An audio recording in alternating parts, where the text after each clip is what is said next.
आधुनिक भारत के प्रबुद्ध समाज, साहित्य और विज्ञान के संदर्भ के विषय को लेकर शिमला में भारतीय उच्च अध्ययन संस्थान द्वारा 3 दिवसीय अंतर्राष्ट्रीय संगोष्ठी का शुभारंभ हुआ। 3 दिन तक चलने वाली इस गोष्ठी में भारतीय भाषा, परंपरा और विज्ञान विषय को लेकर गहन चर्चा होगी। राज्यपाल श्री प्रताप शुक्ल ने संगोष्ठी का शुभारंभ किया और कहा कि संगोष्ठी में जो विचार निकल कर आएंगे वो भारत की प्रबुद्ध परंपरा और संस्कृति के उत्थान के लिए महत्वपूर्ण योगदान देंगे। उन्होंने कहा कि पूर्व में भारत के असली इतिहास को छुपाया गया और गलत इतिहास लोगों के सामने पेश किया गया।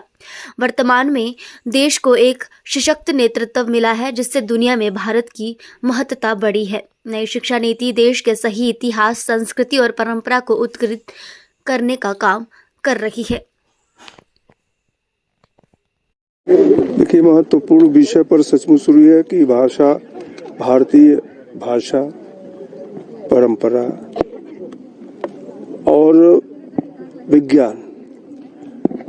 तो 3 दिन की गोष्ठी है। इसमें निश्चित रूप से अपने अपने विचार रख करके लोग ये करेंगे, लेकिन आज इसकी आवश्यकता अत्यंत है कि जब भारतीय इतिहास को पूरी तौर पर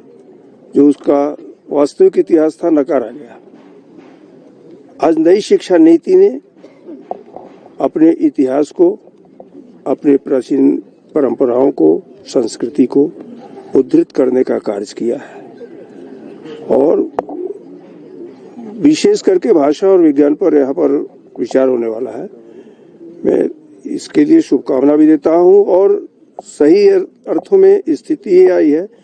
कि जब देश को सक्षम नेतृत्व मिला है तो सक्षम नेतृत्व के आधार पर ही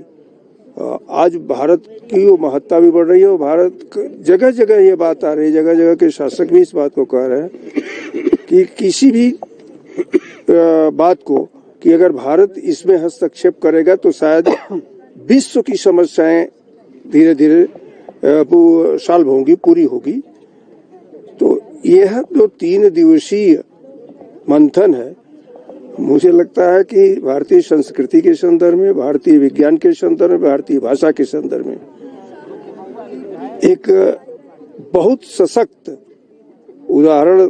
प्रस्तुत करेगा और जो बाद में चल करके सरकार भी उसको अपना कर करके जो है इस देश के परंपरा को और अधिक बढ़ाए।